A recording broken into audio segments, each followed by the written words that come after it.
एक बार ऐसा हुआ कि मौला अली शेर खुदा करमल्लाहु तआला वजहुल करीम नवाफिल अदा फरमा रहे थे। अच्छा, नवाफिल अदा कर रहे हैं तो एक मोहताज गरीब शख्स आया और उसको कुछ मदद दरकार थी, उसको पैसे चाहिए थे, गरीब था। तो दौराने नमाज रुकू ही के आलम में मौला अली की छोटी उंगली में एक अंगूठी थी जो कुछ ढीली भी थी, तो आपने इशारे से नमाज के दौरान ही वो अंगूठी उसे अता फरमा दी। अब उलमा बैठे हैं, एक तवील बहस है कि अमले कलील क्या होता है और अमले कसीर क्या होता है। ऐसा अमल करना कि जिससे दूर से देखने वाले को लगे कि बंदा नमाज नहीं कुछ और कर रहा है, तो नमाज टूट जाएगी अगर कोई ऐसा अमल करे। मगर कोई खफीफ सा अमल ऐसा हो जाए जिससे नमाज की जो हैयत है वो तब्दील ना हो, तो उससे नमाज पे असर नहीं पड़ता। तो मौला अली ने अमले कलील के जरिए वो अंगूठी उसे अता फरमा दी। अब क्या हुआ, अब ये मंजर नबी पाक अलैहिस्सलाम मुलाहिजा फरमा रहे थे कि मौला अली नमाज पढ़ रहे, गरीब आया और रुकू के आलम में अंगूठी दे दी।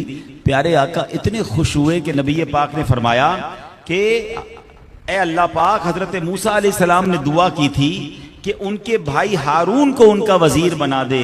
ए अल्लाह पाक, मैं दुआ करता हूं कि मेरे अहले बैत में अली को मेरा वजीर बना दे। अच्छा, ये नबी पाक की दुआ देने की देर थी कि हजरत अबू ज़र गिफ़ारी रज़ी अल्लाह अन्हु फरमाते कि अभी अल्फाज पूरे अदा नहीं हुए थे कि जिब्रील अमीन कुरान पाक की एक आयत लेकर नाजिल हुए। और वो आयत क्या है, इन्नमा वलियुकुमुल्लाहु व रसूलुहु वल्लज़ीना आमनुल्लज़ीना युक़ीमूनस्सलाता व यु'तूनज़्ज़काता व हुम राकिऊन। तर्जमाए कंजुल इरफान, तुम्हारे दोस्त सिर्फ अल्लाह और उसका रसूल और ईमान वाले हैं जो नमाज कायम करते हैं और ज़कात देते हैं और अल्लाह के हुजूर झुके हुए हैं। अल्लाह अकबर। मेरे आका अलैहिस्सलातु वस्सलाम के अल्फाज निकलते हैं, कुरान की आयत नाजिल होती है। अब सुभान अल्लाह, इसमें मौला अली की शान देखें। पहला क्या समझ आ रहा है, इन्नमा वलियुकुम, यानी तुम्हारे दोस्त सिर्फ अल्लाह अकबर। पता चला कि मौला अली को कुरान भी वली फरमा रहा है।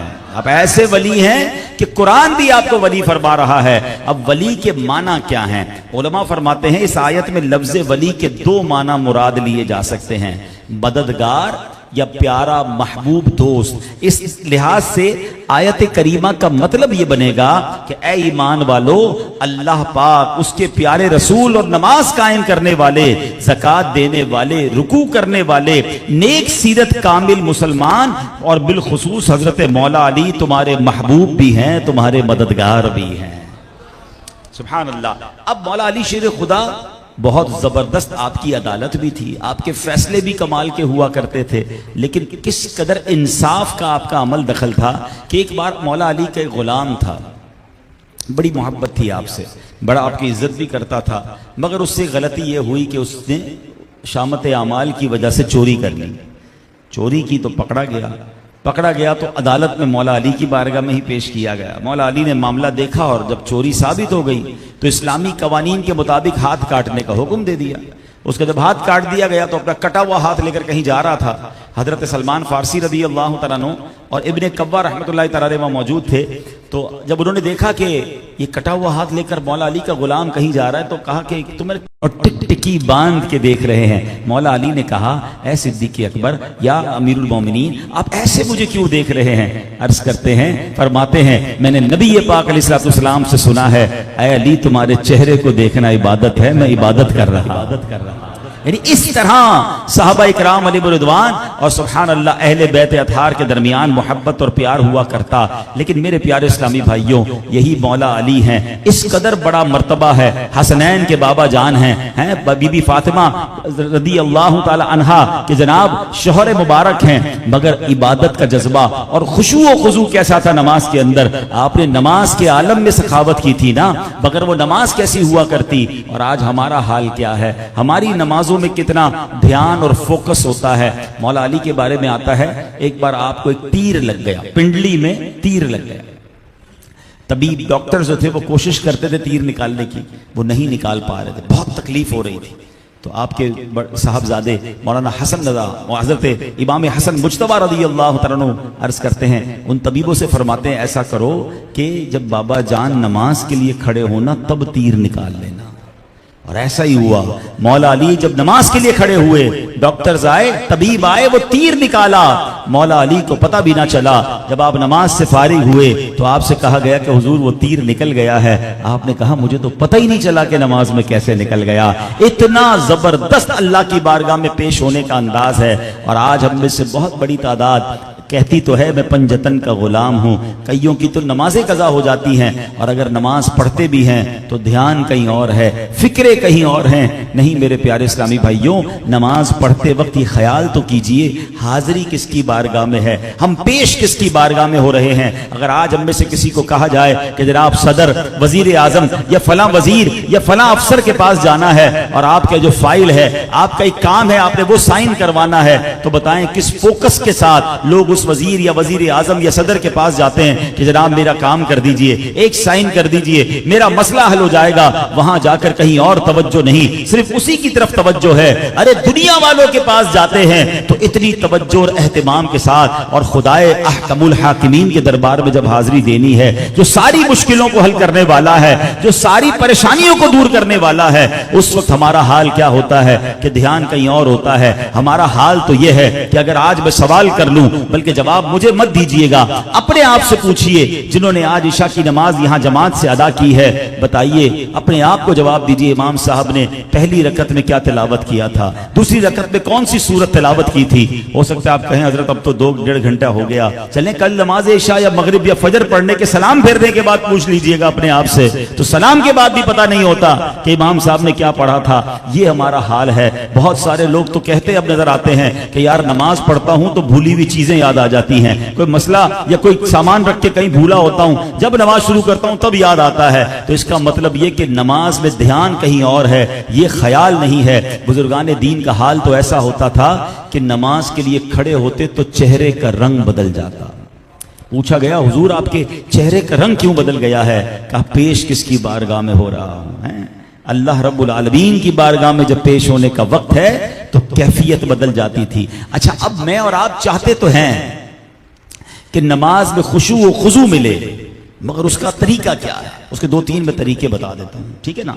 सबसे पहले तो कोशिश ये करें कि जब भी नमाज पढ़ें कोई बहुत इमरजेंसी आपके सर पे सवार ना हो। बाज़ इस्तंजा की हाजत है, ऐसी कैफियत में नमाज मकरूह फरमाया। बहुत शदीद हाजत है तो मकरूह तहरीमी हो जाएगी, ठीक है। इसी तरह अगर आपको बहुत शदीद भूख लगी हुई है तो कोशिश करें पहले कुछ खा लें, ताकि आपको नमाज में कहीं और ध्यान ना जाए।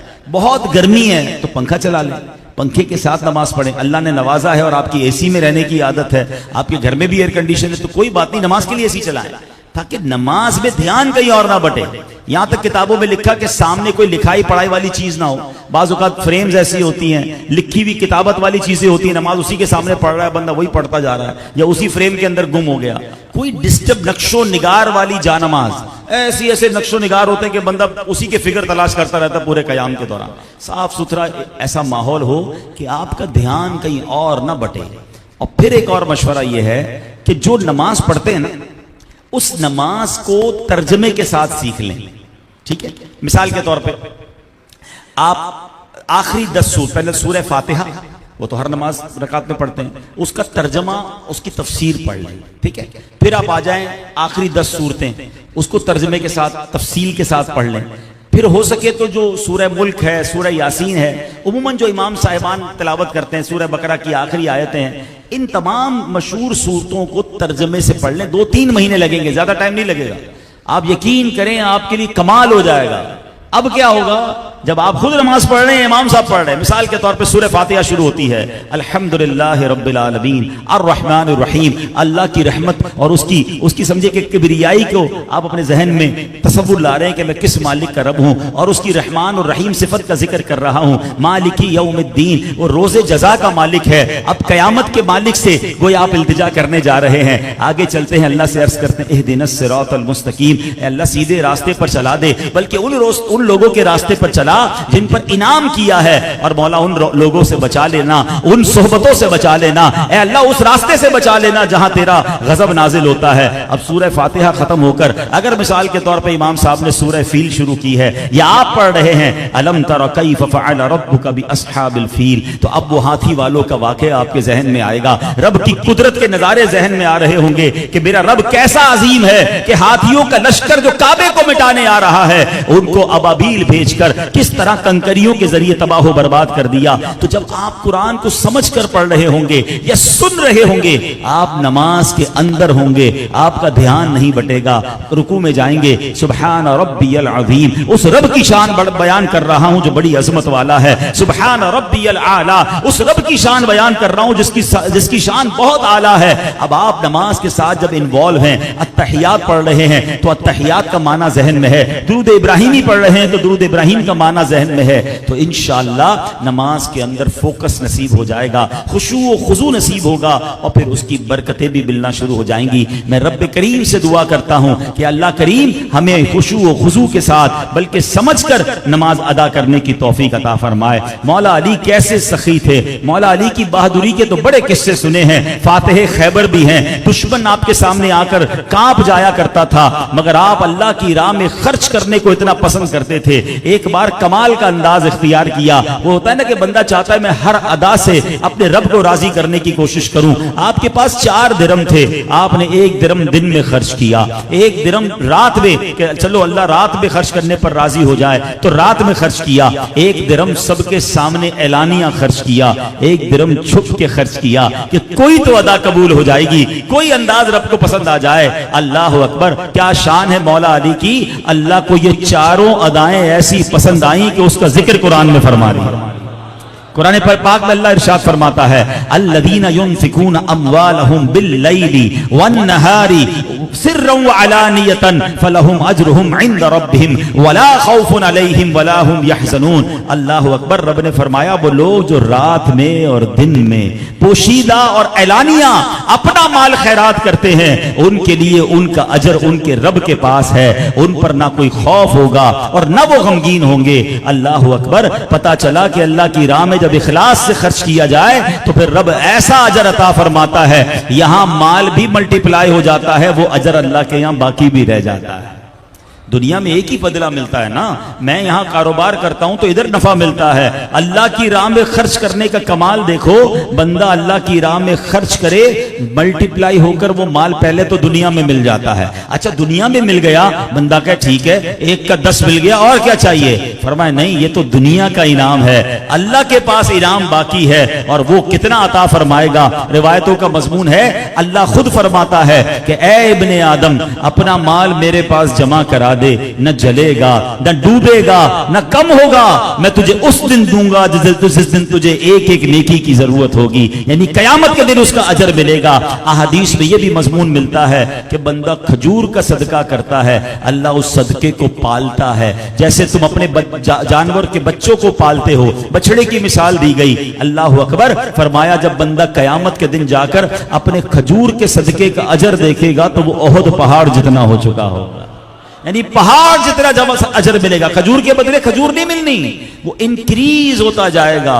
अल्लाह अकबर, दुनिया में भी अजर है, आखिरत में भी अजर है। तो ऐ मेरे प्यारे इस्लामी भाइयों, अल्लाह की राह में खर्च करते रहा करें, नेकी के कामों में हिस्सा मिलाते रहा करें। अच्छा बाज़ औक़ात ये भी ख्याल आता है कि यार ये सखावत तो अमीरों का काम है, हम तो पहले ही गरीब हैं, नौकरी वाले लोग हैं, कर्जे में वैसे ही डूबे हुए हैं, हम जनाब अल्लाह की राह में कैसे खर्च करें। मैं बड़ी बारीक बात करने जा रहा हूँ, अगर आप समझ जाए ना, और ये बात किबला मुफ्ती कासिम साहब ने तफसीर कुरान सिरातुल जिनान में लिखी है।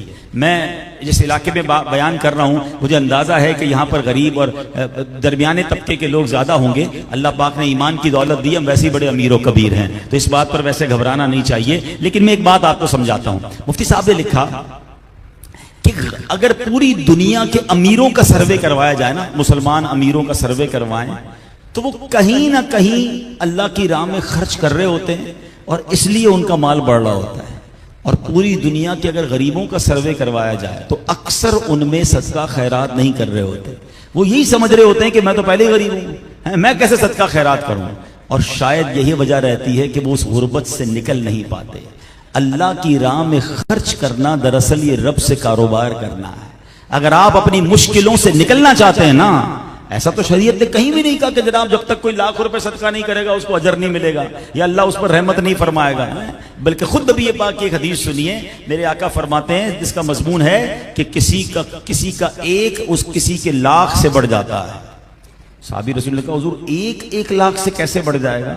फरमाया एक आया उसके पास लाखों थे, उसने लाखों में से 1 लाख अल्लाह की राह में खर्च किया। एक आया उसके पास 2 ही दिरहम थे, उसने 2 में से 1 अल्लाह की राह में खर्च कर दिया। उसका 1 दिरहम उसके लाखों से बढ़ गया। बात आई समझ में? 2 में से 1 देने का मतलब 50% उसने अल्लाह की राह में खर्च किया। उसके पास पहले ही करोड़ों थे, उसने लाख खर्च किया, तो उस गरीब का एक जो है उस 1 लाख से आगे बढ़ जाता है। वो कहते हैं ना, किसी का खजूर जो है किसी के बाग से बढ़ जाता है। तो कुछ ना कुछ राह खुदा में सदका दिया करें। और मौला अली का ये अंदाज तो ऐसा निराला है कि कभी जिंदगी में एक बार ऐसा किया कर लीजिएगा कि अल्लाह की रिजा के लिए अच्छों की नकल भी अच्छी होती है कि सुबह कुछ सदका दे दिया, रात में कुछ सदका दिया, अवाम के सामने कुछ सदका दिया, छुपा के भी कुछ सदका दिया। और अल्लाह से अर्ज करें कि मौला ये मौला अली की अदा को अदा कर रहा हूं, मेरी इस छोटी सी कोशिश को भी अपनी बारगाह में कबूल फरमा ले, तो इंशाअल्लाह इसकी बरकतें मिलेंगी। क्योंकि कयामत के दिन हदीस में आता है बंदा अपने सदके के साये में होगा। आज गर्मी है, हम साया ढूंढते हैं, ये गर्मी कुछ भी नहीं है जो बरोज़े कयामत सूरज 1 मील पर होगा। हम कहां से गर्मी को बर्दाश्त करेंगे? तो सदका दिया होगा तो साया करेगा ना।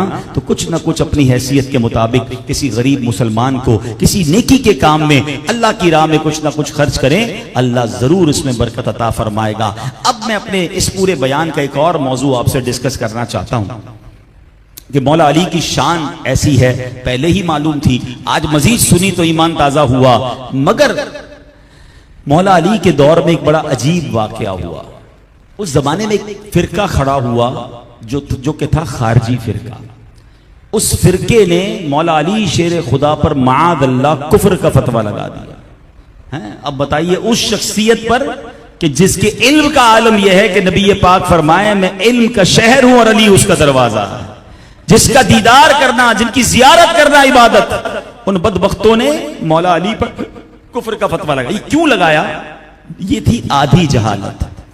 और वो एक आयत को बेस बनाकर उन्होंने पूरी ये इमारत खड़ी की, गुमराही की। और आज के दौर में भी ये लानत हो गई है कि जनाब आधे जाहिल बहुत घूम रहे हैं। वो कहते हैं ना, अधूरा सच झूठ से ज्यादा खतरनाक होता है। हाँ, तो आज क्या हुआ है कि जनाब 1 आयत 2 आयतें पढ़ ली, 1-2 हदीसें पढ़ ली और उसी के तहत जनाब सारा मसला जो है वो खड़ा कर दिया।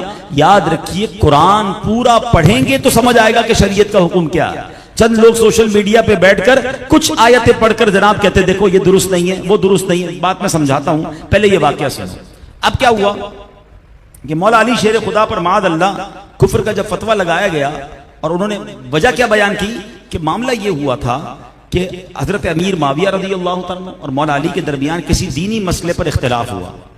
तो मौला अली शेर खुदा ने यह फैसला किया कि किसी को दरमियान में डालते हैं कि सालिसी का किरदार अदा करे और मामले को सॉर्ट आउट करा दे ताकि लड़ाई ना हो। अब जब मौला अली ने यह फैसला किया तो माशाल्लाह सुलह भी हो गई, जंग भी खत्म हो गई। तो खारजी फिरके ने कहा कि कुरान तो यह कहता है इन्नल हुक्म इल्ला लिल्लाह, कि हुक्म तो सिर्फ अल्लाह का है। ये मौला अली ने किसी बंदे को कैसे इख्तियार दिया कि वो सालिसी करा दे? तो ये तो कुफ्र हो गया। अब ये वही जहालत है जो आजकल सोशल मीडिया पे बैठ के कुछ लोग फैलाते हैं। देखो कुरान में ये है, हदीस नंबर ये है, आयत नंबर ये है। और अल्लाह के बंदो पूरा कुरान तो पढ़ो ना। अब जब मौला अली तक ये बात पहुंची तो शेर खुदा खुद बहुत बड़े फाहमुल कुरान वाले, आपका इल्म कुरान के बारे में इतना था, आप फरमाते मैं सूरह फातिहा की तफसीर लिखना शुरू करूं तो एक सूरह फातिहा की तफसीर में मैं 70 ऊंट जो है वो इतनी किताबें लिख दूं कि 70 ऊंट उसको उठाने वाले बन जाएं, तो पूरे कुरान का इल्म कैसा होगा। मगर मौला अली शेर खुदा ने हजरत अब्दुल्ला इब्न अब्बास जो तर्जुमानुल कुरान हैं, उनको आपने फरमाया कि आप जाइए और जाकर इनसे बात कीजिए। हजरत अब्दुल्ला इब्न अब्बास जाते हैं, पूछते मामला क्या है। कहते ये मामला है। मौला अली ने कैसे किसी को सालिसी बना लिया। कुरान कहता है हकम तो सिर्फ हुक्म अल्लाह तबारक व तआला का है, हकम कोई और नहीं बन सकता, फैसला कोई और नहीं कर सकता। अल्लाह अकबर। अब हजरत अब्दुल्ला इब्न अब्बास ने उन लोगों से फरमाया कि क्या आपने सूरह माइदा की आयत नंबर 95 को नहीं पढ़ा? उसमें क्या लिखा है? उसमें यह लिखा है कि अगर कोई एहराम में किसी जानवर को मार दे, कत्ल कर दे, अब उसको उतनी ही रकम सदका देनी पड़ जाएगी। और अगर उसे यह मालूम ना हो कि उस जमाने में खरगोश की या जानवर जिसको मारा है उसकी कीमत कितनी है, तो कुरान क्या कहता है कि दो बंदे मिलकर फैसला कर लें, उसका जनाब हुक्म बयान कर दें। सुभान अल्लाह। यहकुमु बिही ज़वा अदलिन मिनकुम, तुम में से दो मोतबर आदमी फैसला करें। अल्लाह अकबर। हजरत अब्दुल्लाह इब्न अब्बास कहते हैं कि हम दो बंदे मिलकर खरगोश की कीमत तय करें, कुरान ये कहता है, तो जानवर की कीमत ज्यादा है, वैल्यू ज्यादा है, या इंसानों की वैल्यू ज्यादा है? वहां सहाबाए किराम में जंग होने का खतरा था। मौला अली ने फरमाया सालिसी करके जंग खत्म की जाए। अल्लाह अकबर। तो बताओ फिर दोनों में से क्या ज्यादा अहम था? जब खरगोश की कीमत मालूम करने के लिए दो बंदे मिलकर फैसला कर सकते हैं, तो सहाबाए किराम के दरमियान अगर कोई डिस्प्यूट है, तो अगर किसी को बीच में सालिसी बना लिया तो इसमें क्या हरज है? मगर कहते हैं ना, दलील भी दे दो तो कुछ लोगों की अकल पर पर्दे पड़े होते हैं। उन खारजियों ने फिर भी मानने से इनकार कर दिया।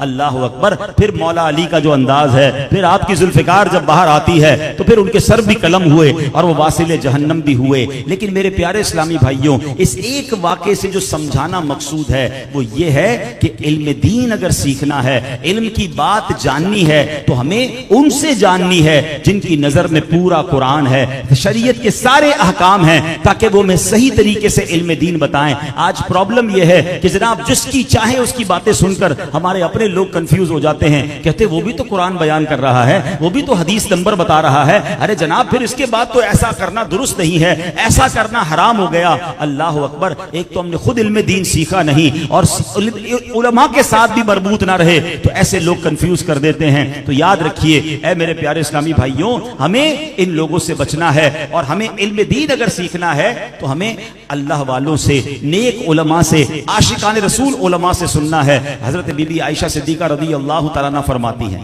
हज्जतुल वदा का मौका है, नबी पाक वापस तशरीफ ला रहे हैं हज के बाद। अब प्यारे आका बड़े अफसुर्दा हैं और आंसू आंखों से आने लगे।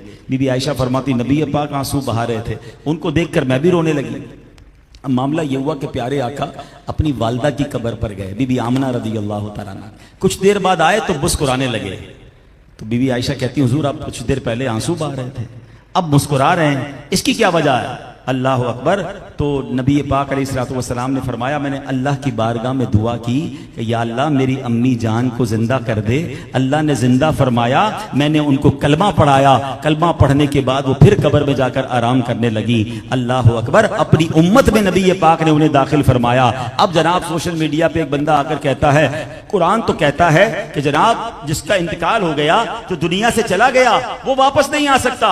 अल्लाह अकबर। और यही बात मैं आज आपको समझाना चाह रहा हूं। कुरान की कौन सी आयत पेश करते हैं? वह हरामुन अला करयतिन अहलकनाहा अन्नहुम ला यरजिऊन। और जिस बस्ती को हमने हलाक कर दिया उस पर हराम है कि लौट कर ना आए। तो अल्लाह अकबर। कहते दुनिया से कोई चला गया तो वो कैसे आ सकता है? अब एक आयत पेश करे तो हम भी कहें हाँ भाई जो मर गया वो तो वापस नहीं आ सकता। लेकिन अगर कुरान मजीद फुरकान हमीद को पढ़ा जाए तो सूरह बकरा को पढ़ें। सूरह बकरा को सूरह बकरा क्यों कहते हैं? तफसीर पढ़ेंगे तो समझ आएगा ना। ये गाय का वाकया है और कुरान खुद कहता है कि गाय का मखसूस गोश्त जो है उस मर जाने वाले पर मारो तो वो जिंदा हो जाएगा। अरे मरने वाले के जिंदा होने का वाकया तो कुरान सूरह बकरा में बयान कर रहा है। अब आइए इसी सूरह बकरा में दूसरे पारे में हजरत हिस्कील अलैहिस्सलाम की कौम का वाकया मौजूद है कि जहां 70,000 लोग अल्लाह का अजाब आया और मर गए। हजरत हिस्कील ने दुआ की कि अल्लाह इन्हें मेरी कौम को जिंदा फरमा दे। कुरान में क्या लिखा है? कुरान में क्या बयान हुआ? फकाल लहुमुल्लाहु मूतू सुम्मा अहयाहुम। तो अल्लाह ने उनसे फरमाया मर जाओ और फिर उन्हें जिंदा फरमा दिया। अब जरा ईमान की हालत में इश्क रसूल के साथ जवाब दीजिएगा। हजरत हिस्कील दुआ करें तो 70,000 मुर्दे जिंदा हो जाएं और हजरत हिस्कील के आका जनाब रसूलुल्लाह दुआ करें तो बीबी आमना क्यों ना कब्र से बाहर आ जाए। तो बात यह मैं कुरान का जवाब कुरान से ही दे रहा हूं। मगर प्रॉब्लम यह है अधूरी बात बताते हैं, आधी आयत बताते हैं, एक हदीस बताकर ये नहीं बताते कि उसका पस मंजर क्या था। अरे जो बुतों के लिए आयतें नाजिल हुई हैं औलिया किराम के बारे में बयान करके कंफ्यूज करते हैं, तो खुदा के वास्ते जो लोग मौला अली पर फतवा लगा सकते हैं, ऐसे लोग आज भी मौजूद होते हैं जो कंफ्यूज करते हैं उम्मत को। तो पूरा कुरान पढ़ें, पूरी हदीसें पढ़ें, खुद नहीं पढ़ सकते तो आशिकान रसूल उलमा के साथ राब्ते में रहें और उनसे इल्म दीन सीखें, तो इंशाअल्लाह किसी किस्म की कंफ्यूजन नहीं होगी। मैं एक दो बातें बताकर अपना बयान खत्म करता हूं, क्योंकि मुझे एक और जगह भी कुरंगी में बयान में जाना है, वरना इस मौजू पर तो बहुत सारी आयतें हैं। अब जनाब बात यह होती है कि जनाब ये कहा जाता है कि नबी पाक अलैहिस्सलाम के बारे में माअल्लाह ऐसी भी कंफ्यूजन फैलाने वाले फैलाते हैं और वो कहते हैं कि प्यारे आका अलैहिस्सलाम तो हमारे जैसे हैं। देखो कुरान में है कुल इन्नमा अना बशरुम मिस्लुकुम, तर्जमा क्या है, तुम फरमाओ मैं जाहिरन तुम्हारी तरह का एक बशर हूं। अब कहे देखो कुरान कहता है, नबी पाक खुद कह रहे हैं कि मैं तुम्हारी तरह का एक बशर हूं। अरे एक आयत पढ़ी, आगे कुछ ना पढ़ा। कुरान क्या कहता है, कद जाअकुम मिनल्लाहि नूर, बेशक तुम्हारे पास अल्लाह की तरफ से नूर आ गया है। पता यह चला कि नबी पाक यकीनन बशर हैं, मगर वो हमारे जैसे बशर नहीं, बल्कि वो अल्लाह पाक का नूर है। अल्लाह अकबर, बशरी लिबास में रब ने उन्हें आम लोगों हमारे पास भेजा है, मगर शान ये है मेरे आका की, कहते हो आका हमारे जैसे, रसूल पाक हमारे जैसे हैं। अल्लाह अकबर, मेरे आका तो वो हैं जमीन पर खड़े होकर इशारा फरमाएं तो चांद को दो टुकड़े फरमा देते हैं।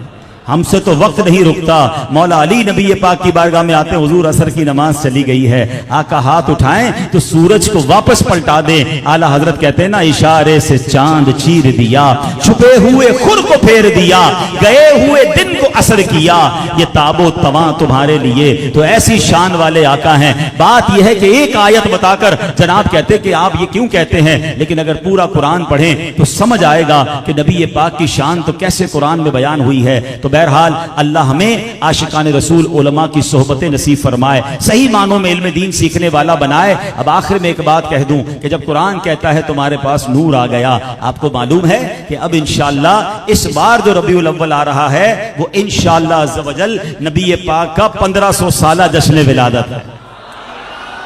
तो इस बार जश्न विलादत बनाना है और धूमधाम से मनाना है इंशाअल्लाह। जब तलक ये चांद तारे झिलमिलाते जाएंगे, तब तलक जश्न विलादत हम मनाते जाएंगे। सरकार की आमद मरहबा, आका की आमद मरहबा, हुजूर की आमद मरहबा, पुरनूर की आमद मरहबा। किसी की 25 साल हो जाए तो कहें जनाब सिल्वर जुबली, 50 साल हो जाए तो गोल्डन जुबली, 75 साल हो जाए तो डायमंड जुबली। ओ अल्लाह के बंदों, ये जिंदगी में मौका मिल रहा है जो हमसे पहले वालों को भी नहीं मिला, बाद वालों को भी नहीं मिलेगा। हैं 1500 साल, अल्लाह करे ये रबीउल अव्वल तक हम खैर से जिंदा रहें तो इंशाअल्लाह 1500 साला जश्न विलादत बनाएंगे इंशाअल्लाह, और गज बज के बनाएंगे।